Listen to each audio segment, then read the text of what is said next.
The fire burned low in the hearth, its embers glowing faintly like the last moments of a sunset. Shadows climbed the burgundy walls, their edges soft, wavering in time with the flicker of the flames. The wallpaper, dark and floral, seemed alive under the shifting light, its roses twisting as if trying to escape the walls. The scent of wood smoke mingled with the faint tang of bergamot, lingering like an uninvited guest. Rain tapped against the window in uneven rhythms, each drop a hesitant knock. The room felt small, not for its size but for the weight in the air, a quiet expectancy that made the space between them heavy. A round table stood off-center, draped with a lace cloth, its edges curling from years of use. 2 teacups rested there, their delicate patterns faded and mismatched. The tea had gone cold. Elliot leaned forward in his chair, the leather creaking under him. His elbows rested on his knees, hands clasped together as though in prayer. Across from him, Lila sat stiff-backed, her fingers curled around her teacup. She watched the ripples on its surface as if searching for answers. Neither spoke.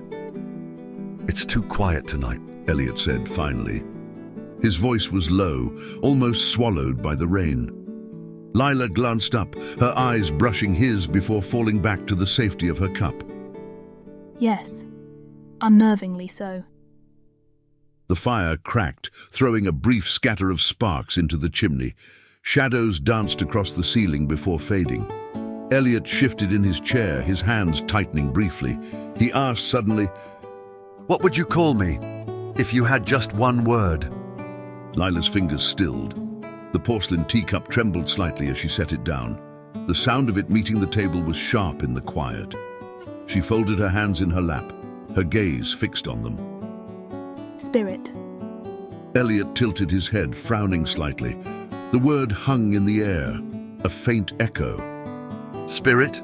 he repeated. Lila nodded, though she didn't look up. Because it fits.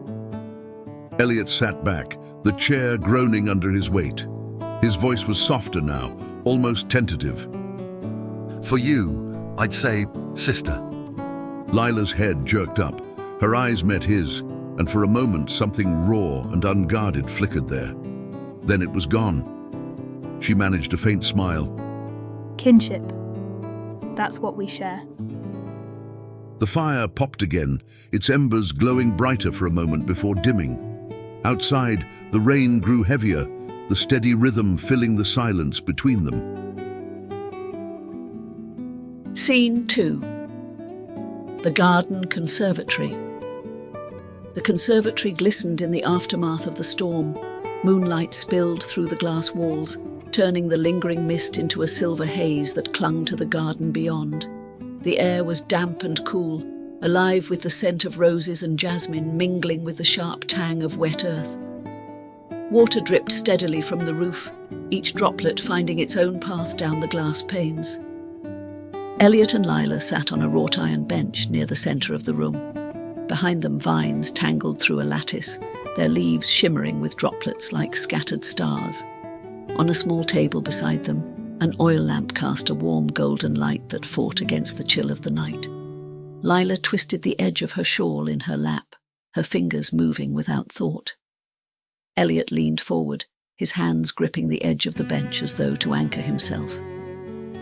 Do you ever feel like you're holding on to something you don't understand? Lila's voice was soft but steady. Elliot stared at the floor, his brow furrowing. The question lingered, unanswered before he spoke. "All the time." Lila turned her head, her gaze finding him. Sometimes I think it's better not to understand. Safer that way. Elliot shook his head, his knuckles tightening on the bench. "Safe!" He said, the word heavy. "Safe is a room with no windows, no doors, just walls." Lila looked away. Her hand reached out to a pale rose blooming in the shadows. She touched its petals gently, as if afraid they might break. Even walls can feel comforting. Sometimes. Elliot watched her fingers on the rose. The room seemed smaller, the air heavier, as though the mist outside had seeped in. Lila, He said, his voice barely above a whisper. when I met you, it was like finding a map to somewhere I thought didn't exist.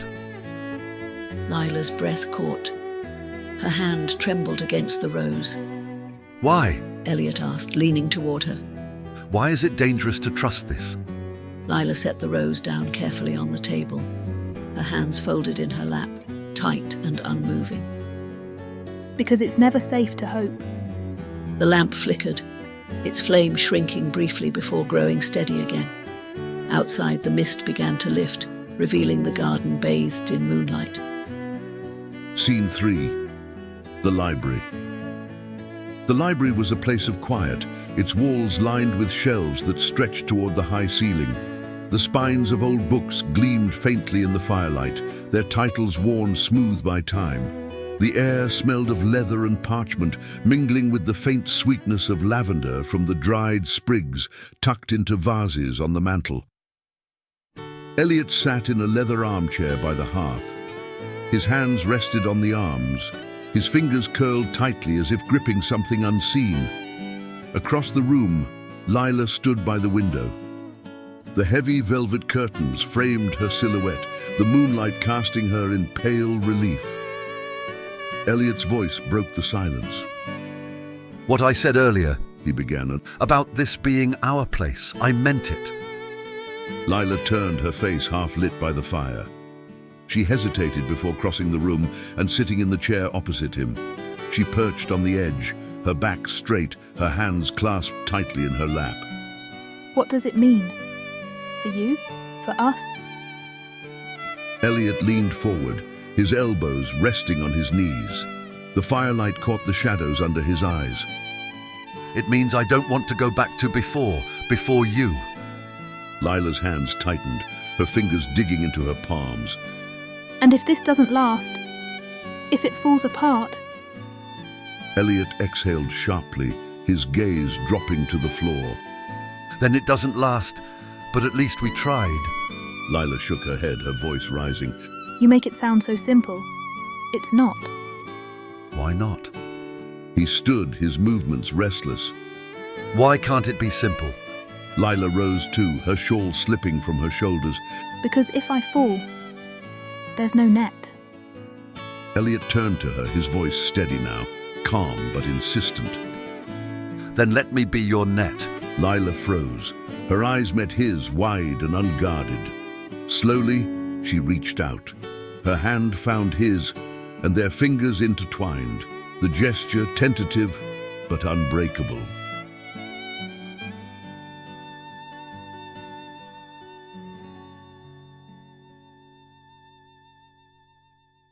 In the pages of memory, where the ink never fades, your voice, a quiet rhythm, still dances in the haze. Not all journeys are endless, not all stars brightly stay, but the ones that guide the spirit are never lost to the grave. Where the firelight flickers and the rain softly sings, I'll remember the courage and the hope it brings. Though the roads drift apart now and the echoes grow thin, the flame we kindle gently still glows from within. Time is a patient thing, and love a fragile friend. In the moments we shed linger, that dream so far.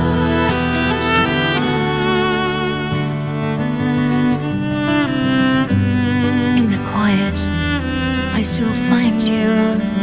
When the night turns cold, the handprint on my spirit, a story softly told. Where the firelight flickers and the rain softly sings, I'll remember the stillness and the peace it brings. Though the years fall behind us and the echoes grow thin, The light we share together will always burn within.